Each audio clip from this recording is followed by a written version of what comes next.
Hello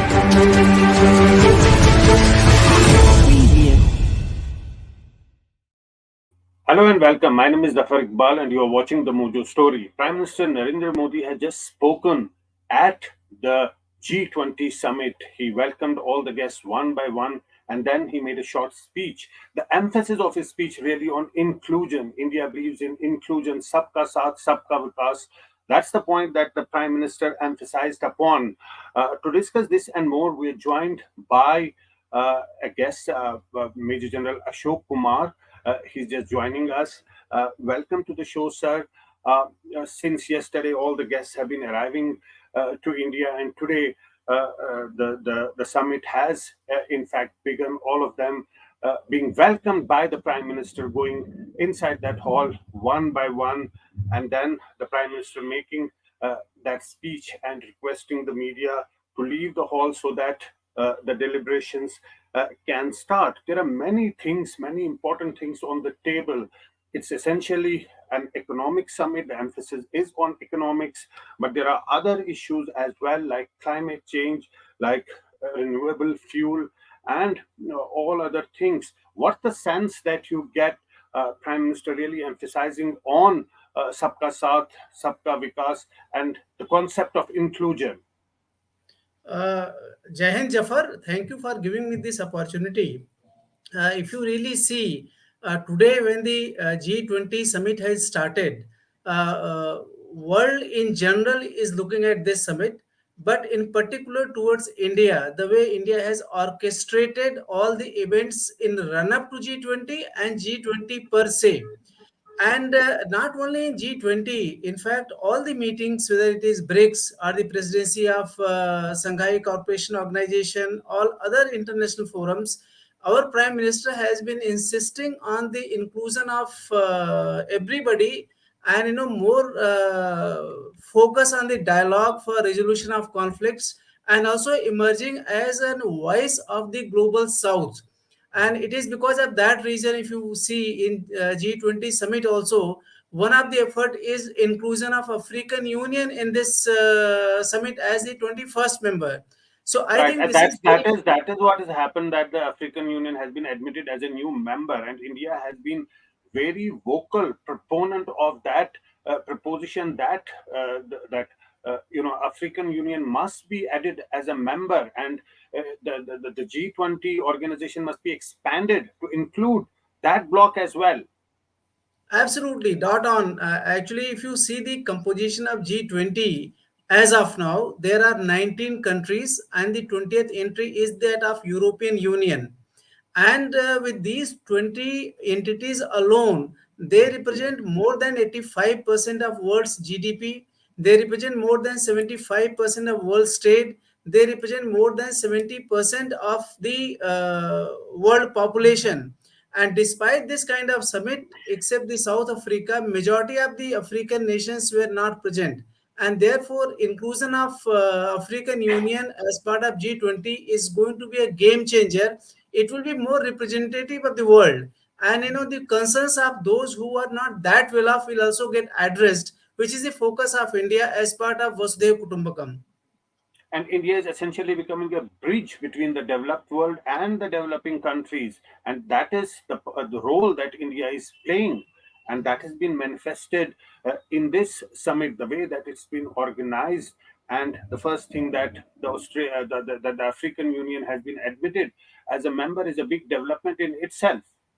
Absolutely. In fact, if you see, while India is propagating that it will become a developed country by 2047, but there are certain areas where it has left the bulk of the countries way behind, whether landing of the at the south pole of moon is concerned, other ISRO activities are concerned, the digital capabilities for the inclusion of the its major population is concerned. There are so many areas where the India has already been showing the light for other countries, including the developed countries, to follow.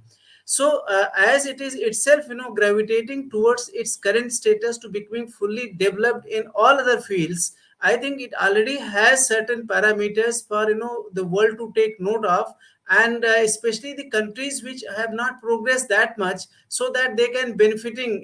If you really see the India's analysis of activities in few years before this summit, whether it is COVID vaccine, whether it is support during earthquake and other issues, India has been going all over to even going to assess the countries which have been actually anti-India.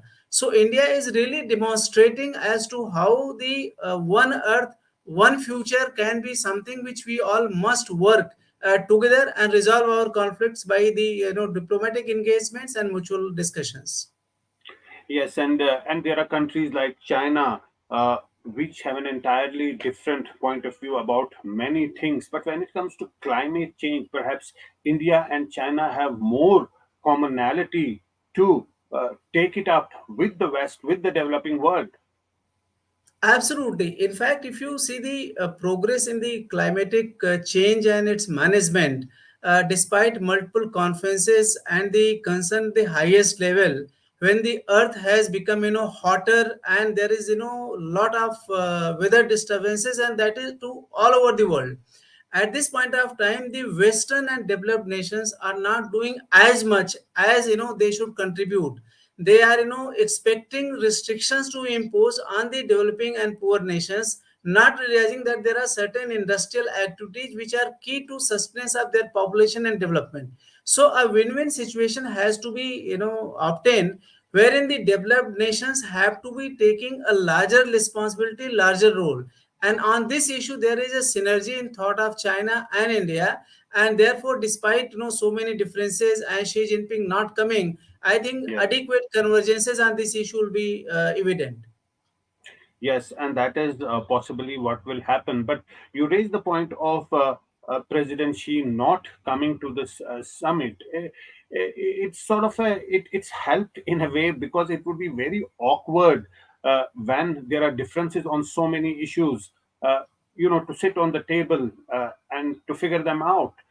Perhaps the Chinese premier who has come will also forcefully put across the point, but particularly about President Xi and President Putin, it would have been a difficult situation.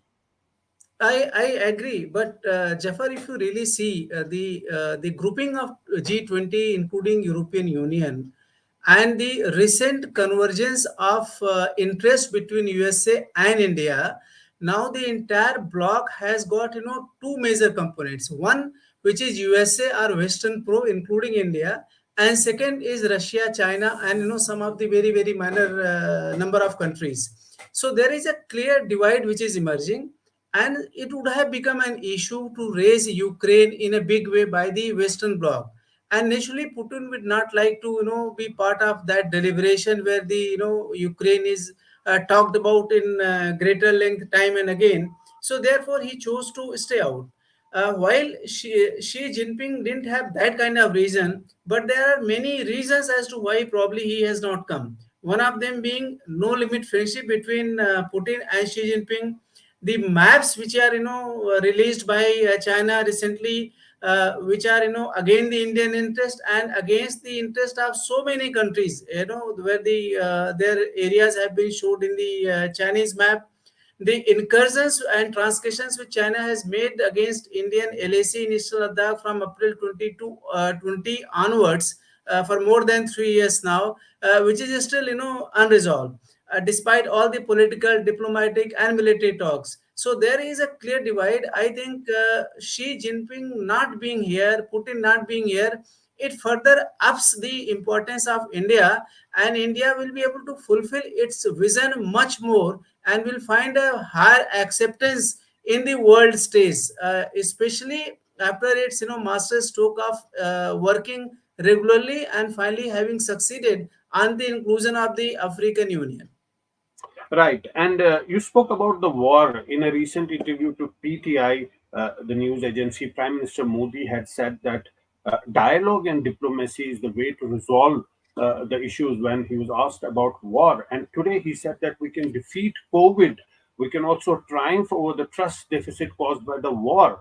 So, Prime Minister really emphasizing on that point the fact that India played a prominent role as far as COVID vaccine was concerned not just in India but across the world, which was highly appreciated.